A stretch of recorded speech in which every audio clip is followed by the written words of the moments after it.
A posle dobrih rezultata igara, šef stručnog štaba Živojin Vidojević nada se da će Gumari u tom smeru i nastaviti. Još jedan prvoligaš, imali smo seriju nazad teških utakmica i Dubočica, bivši prvoligaš, pa onda Grafičar, Dinamo Vranje i evo sad Jagodina.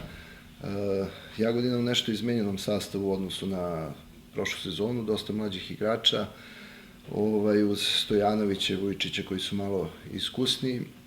Ono što je karakteristično za njih je da ti mlađi igrači igraju zajedno dugo, prošli su sve selekcije kroz kadetsku i omladinsku ligu i sa njima je i trener, moj bivši saigrač Ivan Petrović, koji ih je trenirao u tim mlađim selekcijama, tako da se odlično poznaju i čim je mlada ekipa sa druge strane, znači iziskuje dodatni napor, puno trčanja.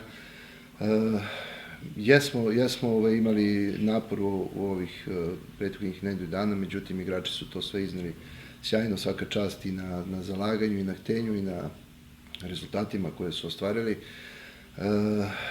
Moramo da obratimo pažnju i pogotovo što Jagodina, ono što je isto karakteristično, igra bolje na strani i više bodova donosi sa strane nego kuće.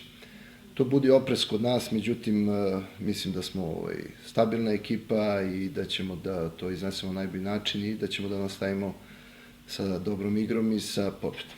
Utakmica protiv Jagodine igra se u petak od 16 sati na gradskom stadionu. Posle 5 odigranih kola Jagodina se nalazi na 8. mestu sa 9 bodova, dok Trajal zauzima drugu poziciju sa 11.